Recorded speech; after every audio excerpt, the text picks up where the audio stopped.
So guys, my name is Adrian. We're DV Reacts. Yep. And today we're going to be reacting to, well, the Remnant. Ah! A lot of them. Oh. All the ones up to Volume 4. Oh, okay. So there's 9 of them. This is going to be great. Ooh. Alright. So let's get right into it then. Let's just do this. Yeah. Which one do we start first? I'm looking at the list. Okay. Start off with Aura. Looks like SBU. Dun, dun, dun, dun. Sorry. There you go. Huntsmen are widely regarded as the world's greatest warriors. While skilled in a wide variety of weaponry and hand-to-hand combat, these champions are also masters of a much greater power, Aura. Aura is a manifestation of the soul, a life force that runs through every living creature on Remnant, whether they are a meager shopkeep or a renowned knight. However, what sets true warriors apart from all others is their ability to amplify and control their aura. Aura is primarily used as a defensive mechanism, passively coating the wielder in a protective force field. It can protect a combatant from what would normally be a fatal blow. It does not, however, make the user invincible. As they receive more and more damage, their aura reserve will deplete. If this happens, all the fighter will be left with is his resolve. Fortunately, when a fight turns gruesome, a warrior can also rely on their aura in a different manner. Semblance. Semblance is a term used to describe the projection of aura into a more tangible form. For some, this could be the ability to control objects with telekinesis. For others, it could mean superhuman strength. The power associated with a wielder's semblance is completely unique. With enough training and focus, a user's aura can turn them into something much more than just a man.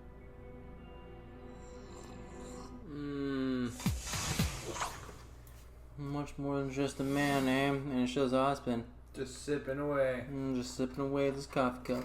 Alright, I see.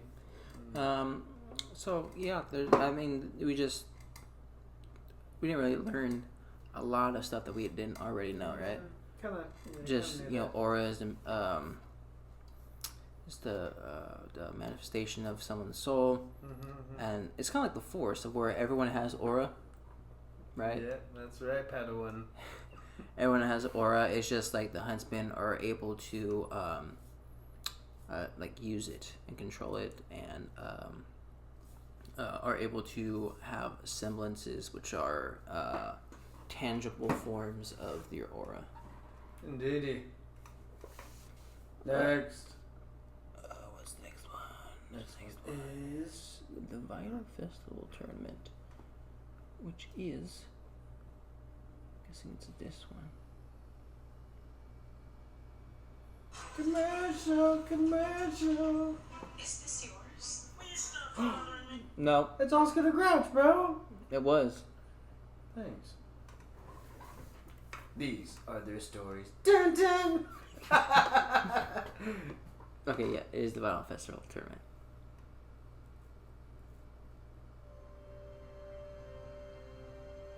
It all began, as most things do, Okay, Ozpin. with war.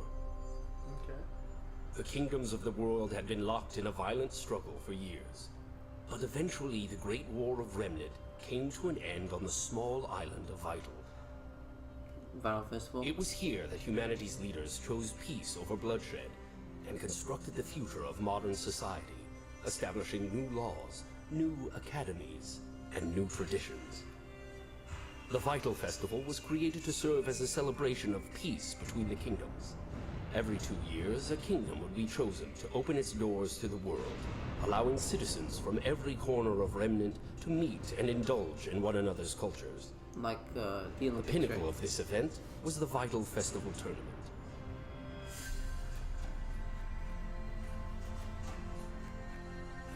After the newly formed Huntsman Academies proved to be a success, the Vital Festival Tournament was designed to test the strengths of the kingdom's warriors in a safe and friendly competitive environment.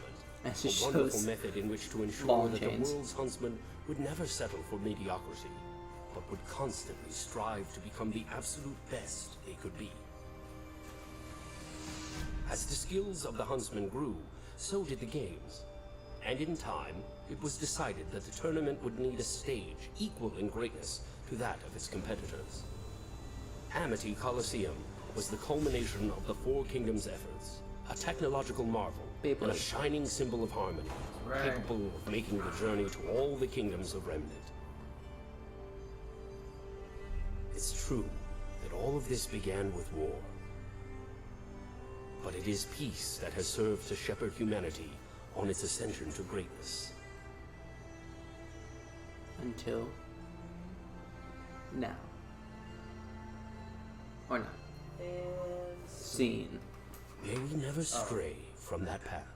That's right. Never straight from that path. But we are now. Now that's thinking Salem has caused a ruckus Of rockets. at Vale. Everything starts with war. That's right. But war never changes. Yes. See how many people actually get that reference. Huntsman is next. Hey. That's Oscar. Rise to the top of the art world can all be traced back to your website. Bum, bum, bum, bum, bum. SVU, dude. That's all I'm thinking about. It's gonna be a recurring theme. Huntsman. Huntsmen and huntresses, the best and brightest warriors of Remnant, ranking higher than kingdom police and even military in terms of strength and skill. The occupation was established alongside the Huntsman Academies after the Great War, with the hope of creating elite warriors whose sole purpose would be to combat the creatures of Grid. Beacon Academy was founded in Vale, Haven founded in Mistral, Shade founded in Vacuo, and Atlas founded in the now-defunct kingdom of Mantle. These institutions accepted graduates of primary combat schools who showed enough promise and tenacity to not only battle the world's deadliest creatures, but also protect their fellow man. For this reason, trainees are grouped into teams, ensuring the continual development of communication, empathy, and teamwork. Traits that are vital to any guardian of peace. As an additional precaution to maintaining peace, the founders of the academies believed that their graduates should be kept separate from kingdom allegiance. Once finished with their training, huntsmen and huntresses are free to choose who they work for, as well as what kind of work they will do through the use of mission boards. Allying with a particular kingdom or village is entirely up to the individual. However, Atlas Academy has come under increasing amounts of scrutiny for the indoctrination of military lifestyle upon its students, pressuring them to enlist in the Atlas military's Special Operatives Unit. It's a winter. Every academy has its own methods of teaching, but the end result is the same. Huntsmen and huntresses ready to make their own paths. Some will stay together as a team, some will move on to work alone. But all are expected to serve humanity and never succumb to the darkness. To the dark side. I feel like there's like some sort of theme with that. Like every time, at the very end, Ozpin's like, "Yes, this should happen," and then there's like a pause, and then there's like this like dark thing. Like this one was like, "May they never succumb to it," and then the one before was saying about like let's keep the peace and stuff like that.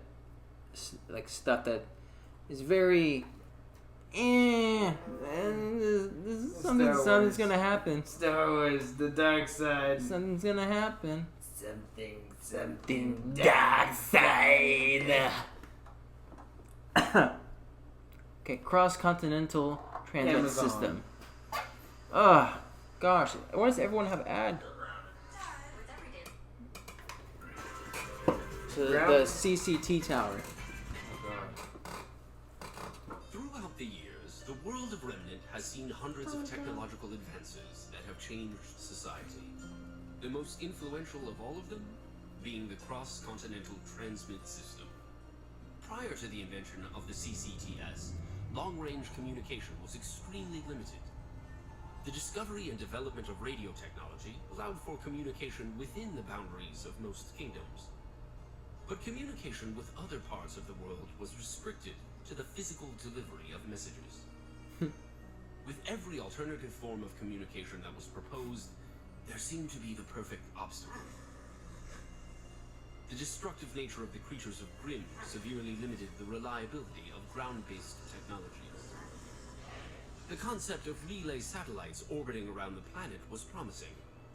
Unfortunately, modern man has yet to make the technological advancements required to achieve spaceflight, as all known dust types lose their power as they begin to leave Remnant's atmosphere. Eventually, it was the people of Atlas, the world's leader in science and technology, that developed the cross-continental transmit system. It was revolutionary. Like radio, signals were sent and received wirelessly, though the content of these transmissions were not nearly as limited. Audio, video, images, and text were all capable of transmission, and eventually an entire online web of information was at mankind's fingertips. Currently, the system is supported by 4 primary relay towers, each located within a safeguarded area of the kingdoms. These towers allow for wireless communication within a kingdom through the use of devices such as scrolls. Signals become less reliable the farther a user travels from the CCT tower. And although smaller support towers do exist outside of kingdoms, they are constantly at risk of destruction by the creatures of Grimm. Shortcomings aside, Nobody for the talk first to time in anybody. history, digital transmissions between kingdoms were possible through the use of slightly more advanced devices, typically found in homes and CCT centers. The cross-continental transmit system has and will continue to advance the progression of mankind. However, if one of the 4 towers is taken offline, the entire network fails with it. A slight inconvenience during routine maintenance, but to be honest, I find the limitation somewhat poetic. No one voice is louder than the others, and no voice may be silenced without the rest. If the people of Remnant are to speak, then they shall do so together, I like that. or not at all. There it goes. There it goes again. It's a dark. He's like, oh yes, it sounds so great. And then he ends off with the, but then that's not. Okay, so what did we learn? Husband So there's is dark. He's a little emotional towards the end of his conversation. yeah, he likes to turn things at the very end of the You know? conversation. So this basically said, if you take out one of the CCT towers, that means all communication throughout the whole freaking world is done. Mm-hmm. Which they did with the freaking dragon. Uh-huh. So now no one can communicate with each other. That's That's a right. huge flaw. That is a massive flaw. Yeah. If you just take out one tower and completely kills all communication between the rest of the world. Negotiations. We've lost all communications. Oh, I can't. Oh, gosh. Anyways. Okay, so... Yeah. That's So nobody's talking Stupid. to nobody right now. Yeah. Hey, husband, how poetic is it now? Huh? Wait, hold on. It's not. It's not. Alright, let's go into The darkness. the 4 maidens. Oh. What I do? No. Boo doo boo boo doo boo boo boo. Boo doo doo doo doo doo doo doo. Boo doo. 4 maidens. Deep in the forests of Remnant, beside a great and mighty river, stood the small, fragile home of a cold, frail man. A lone wizard. Candle? Hidden from the dangers and distractions of the world, the wizard seldom had visitors. But on this day, as he peered out his window, his gaze fell upon a young maiden. Calmly she sat beneath his tree, in a state of absolute tranquility. When the wizard demanded an explanation, the maiden simply replied, "My name is Winter. I am on a journey, and I am waiting for my sisters." With that, she closed her eyes and sat in silence. The wizard told himself the girl was a fool, but the longer she sat, the more he wished to share in the serenity the young maiden enjoyed. In time, he grew tired and decided to close his eyes as well, thinking on this strange predicament. She goes and robs the house. Upon opening his eyes, the wizard was befuddled to find that a second maiden had appeared beneath his tree, cheerful and spry, with a basket of fruit and flowers. When he asked for an explanation, the girl simply replied, "My name is Spring. I am on a journey, and I am waiting for my sisters." To show her gratitude for his You just reluctant picture hospitality, Ozpin trying to the say girl these voices. retrieved a handful of seeds from her basket and planted them in the wizard's garden.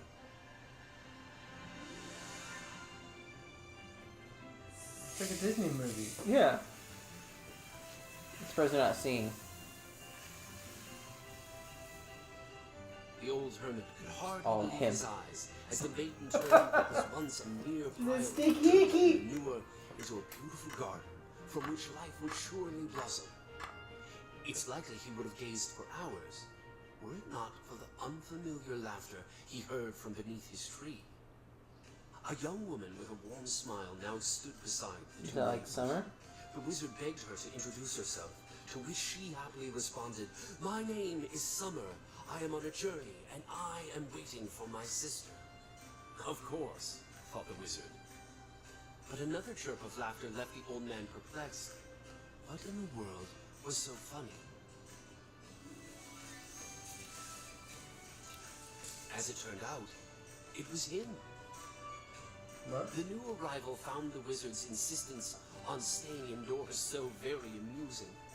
Why choose to view the world through a small window when the door leading out to it was right at his side? It was a compelling argument, and after only a moment of brief hesitation, the wizard True. left his home and stepped outside. Well, going The outside. warmth of the sun brought with it a surge of energy and life, and soon the wizard wasn't feeling much like himself anymore. You're it! Falls over, breaks his back. He was feeling much better.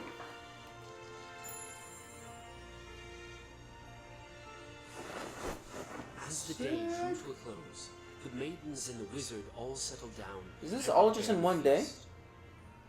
No. Winter set the table. Spring supplied the crops. Summer prepped the meal, and the wizard was the happiest he'd been in ages.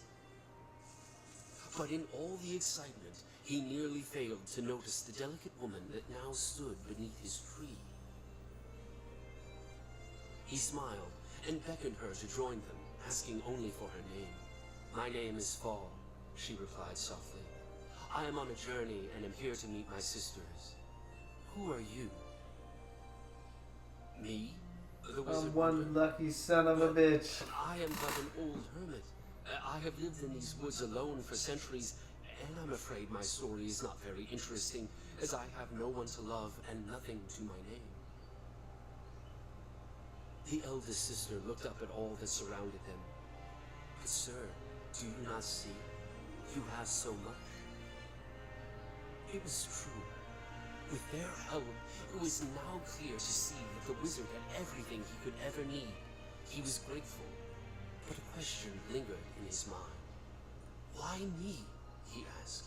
"Why did the four of you choose to open my eyes, to share with me your gifts? Why am I so special?" The four sisters looked to one another, perplexed. Finally, the eldest spoke.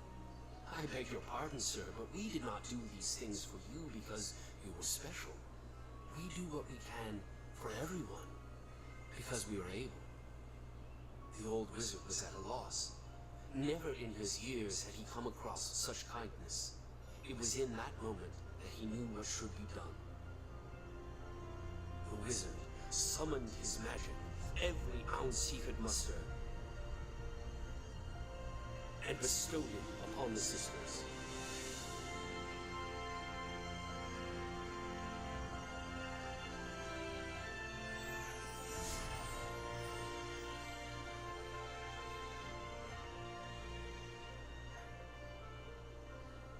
He smiled. Take this gift, and know now that you are able to do so much more.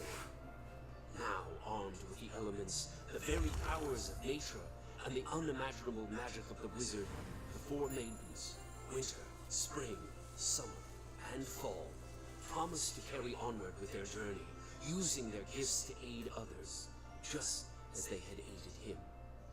One by one, the sisters left.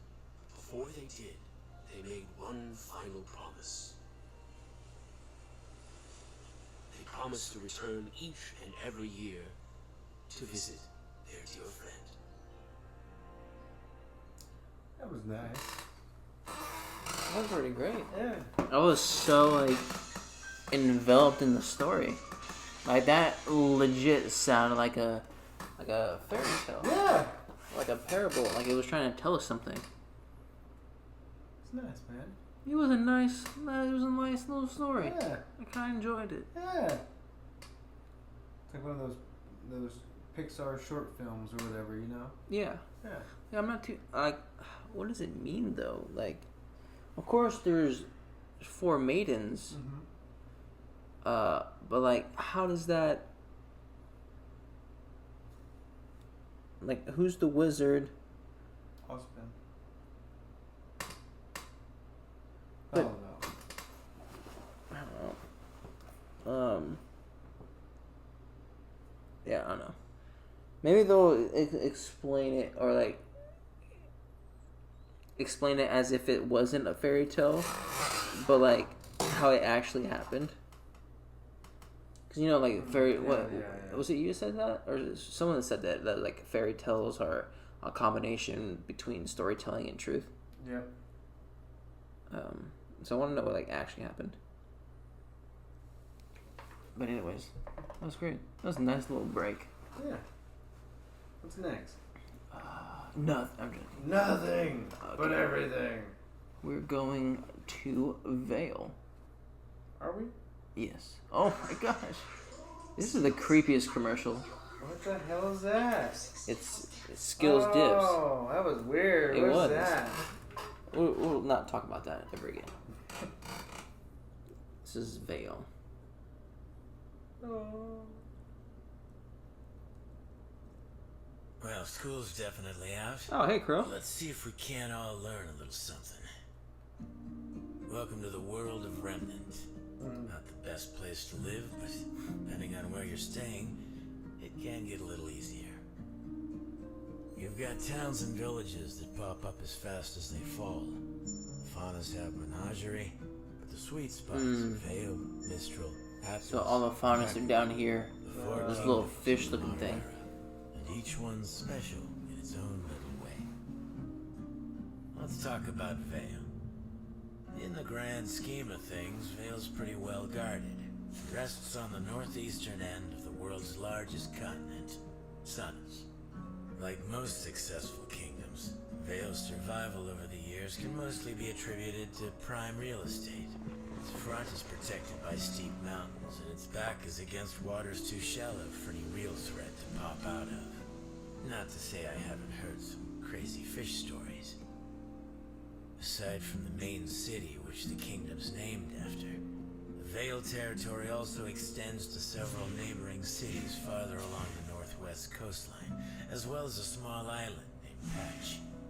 Nice place to raise a family, I think if that's you're into that sort of thing. I think that's where Of course, Ruby all and Gang attempts to extend the kingdoms reached past the mountains and farther into the mainland have been colossal failures. But, like I said, in the grand scheme of things, Vale ain't half bad. Regular climate, natural barriers, and some serious border defenses means the citizens of Vale can spend less time worrying about survival and more time just living their lives. Of course, with the fall of Pekin, everyone's a little more worried these days. Me too. They should be. Dark again. I think just getting dark. Everyone's just upset. Depressed. Yeah. So Vale's kind of like the middle ground. It's like nothing good, nothing bad. Yeah. It's just like a simple life, just guarded by natural barriers and stuff. Yeah. So let's check out Mistral. No. I think the most we've heard of is actually Vale. Like we don't really know much about the other kingdoms, other than like Atlas is all like military. Yeah.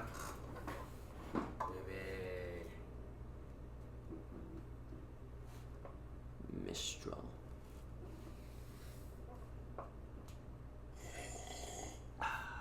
Right.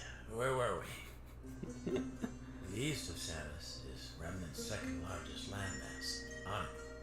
That's where you'll find the kingdom of Mistral. Of the four kingdoms, Mistral has the most controlled territory, meaning you'll find a wider variety of ecosystems and lifestyles. Trust me, this place is something for everyone, for better or worse. The high society folks of Mistral are known worldwide for their contributions to fashion, architecture, theater, all the things that make the world pretty and tolerable. But its lower class has got a fame of its own. Mistral's home to the biggest black market on the planet. Need something that's hard to find? Got someone that's hard to kill? They can help, provided you've got the end to pay for it. There's one common thread that links all these people together, though, and that's their respect for nature, particularly the sea and the sky. The natural resources and geography of the area impacted Mistral's culture and technology in a big way. Its first settlers found shelter high up in the wind-carved cliffs, and as their population grew, so did their ability to utilize the land to its fullest potential. Real It's like bunch airships? of forward thinkers. Of course, the bigger the kingdom, the harder it is to govern. There's a reason traders and thieves flock to Mistral. The main city's right under the council's eye, sure, but places like Windpath, Kuchinashi start to get a little farther out of sight. There's plenty of places to hide in Mistral. That's Yeah. why you gotta know where to look. Look for what? Did Crow say that he was in Mistral when he was talking to Ruby and Yang when they were playing the video games? I don't remember. I don't remember neither. It feels like that's some place Crow would be acquainted with. Yeah, I can see it. So like Mistral is the biggest, or has the biggest controlled land. But with the biggest controlled land comes like the hard ability to control everything that goes on in there. Therefore, that's easy to do illegal things because of how how much distance it is. See, and that's pretty cool. It just adds a lot more like of atmosphere to like the world. Mm-hmm. How Vale, it seems like the goody two shoes. Like, oh yeah, we're just Yeah. people. Now Mistral seems like the It's like the island of Tortuga, like Jack Sparrow. Okay, yes. Yes. It's where bad things happen. It's where the black market is. Okay, yeah. Oh, Where would you stay at? I think I'm gonna stay in Vale. I'm gonna stay in Vale. Let's try Atlas. Let's see what Atlas is like other than military.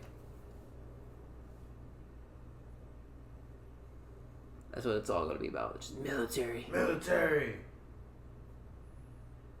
I suppose it's time we talked about the fine people at the top of the world. Atlas is Remnant's youngest and arguably most successful kingdom, but it's a bit of a special case. Great War, there was no Atlas. There was Mantle. At some point in time, a group of settlers were crazy enough to venture out into the northernmost continent of Solitas. I guess when you're that desperate, a frozen hunk of rock doesn't seem like such a bad place to call home. As a matter of fact, the harsh weather conditions proved to be just as useful as the mountain ranges when it came to keeping the creatures of Remnant at bay. It also kept the people of Mantle from flourishing. Humanity's got a neat trick up its sleeve, though. Whenever we're faced with a problem, our inclination is to find a solution. The cold climate of Solitas forced its settlers to adapt. They developed a more advanced technology, and they did it faster than the rest of the world, because they had to survive. But it was the Great War that really kicked things off. New forms of dust application and weaponry allowed Mantle to expand. More and more territory was set aside for dust mining and research. The territory beside the kingdom's combat school, Alcius, was the most opportune area to construct a new R&D facility. But by the time things were all said and done, it would be much, much more. Alcius was reopened as Atlas after the Great War to house many of the warriors now seeking guidance in an effort to give back to the citizens. Mantle applied all sorts of new dust techniques and technologies it had used in the war to beef up the Academy's campus. The school grounds expanded faster than they could have imagined. It even helped to better secure the surrounding areas. It wasn't long before the kingdom's military moved in, then the labs and research facilities, and eventually even residential areas started popping up. In time, it became apparent that the city of Mantle was living in Atlas' shadow. So the decision was made to move the kingdom's capital. Mantle was old news, and the kingdom of Atlas was born. A golden age of prosperity, they called it. But those left behind in Mantle would probably tell you that it was the coldest winter they ever knew. That's really interesting. It is interesting. How Mantle kind of like beefed up Atlas to kind of like make their huntsmen and huntresses better, and then Atlas became so popular that it eventually just overgrew Mantle. Son of a bitch. I mean, it kind of makes sense in the sense of like the harsh climate made it to where the people had to adapt, so they had to learn, they had to like try to become better in order to survive. And then last but not least, we got Vacuo, the one I think we've heard. Reese's! Eggs! I need some. Starting. These are their stories. Dun dun! Ice-T comes on and saying, hey, yo! Now, if there's one kingdom that's had it harder than the people of Mantle, it's Vacuo, the last of the four great kingdoms. The western end of Sanus is a barren and desolate wasteland. Long ago, before man went and ruined everything, it was a paradise. In the center of the vast desert was an oasis unlike anything you'd ever seen. A jungle bursting with natural resources, geographical defenses, and the world's largest recorded deposit of dust. Nomads that survived the journey across the scorching sands settled down in this little hidden gem, and over time the kingdom of Vacuo thrived. Unfortunately, comfort breeds weakness. While the rest of Remnant had to learn and adapt in order to survive, Vacuo's ancient society kicked back and lived a life of complacency. But when other, more developed kingdoms set their eyes on everything Vacuo had to offer, its citizens couldn't do anything to stop them from taking it. Years of human conflict, unrestricted mining, and ecological disasters have changed Vacuo. The paradise that was once there is practically indistinguishable from the the surrounding deserts. That's Citizens live in makeshift homes. the Schnee uprooted dust and symbol. traveling frequently in response to the fleeting resources and occasional attacks from the creatures of Granite. After the Great War, a formal government was finally established. But by that point, the folks living in Vacuo didn't much care to uphold its laws, making Shade Academy the only real source of order in the kingdom. But order isn't everything. Vacuo may not be as prim and proper as the other three kingdoms, but it's still standing. And the people there have a mutual respect for one another. See, there's really only one unspoken rule in Vacuo. If you can survive here, then you're welcome here. So, there you have it. Vale, Mistral, Atlas, and Vacuo. You know, Oz would always say that the four kingdoms were a representation of what mankind is capable of when working together. Ever the optimist. We sure could use him now. Always. It's so dark. And that was all the World Remnants. So I liked how it was, Vacuo is kind of the opposite of Atlas. Where Atlas, the reason why that they're so successful is because they were in a harsh climate to where they had to. And Vacuo, since they found a place where they could just kick back and do nothing, they didn't try to become better and stuff like that. And then, once people like Atlas came over and they had all this high technology, they got completely crushed. Yeah. Because of their lack of trying. So that's pretty cool. Yeah, I like that. Now, so Sun and his team came from Vacuo. Uh-huh. And then Cinder and them said that they came from Mistral. And then Team Neon came from Atlas. But other than that, I don't really know much about Mistral or Vacuo. True. And I guess you could say Atlas. But I mean, I'm guessing we're headed towards Mistral now, since Ruby's heading to Mistral. Yeah. So I guess we'll see We'll see. more that happens over there. Mm. It's great to figure out all these things. But yeah, you got anything else to add to that? I like that little, that little fairy tale, little talk tale of the tale of the tale. The four maidens. Yeah, that was cool. I wonder if they're gonna do any more of those, where they just have just a tale. Yeah, I like that. More of that.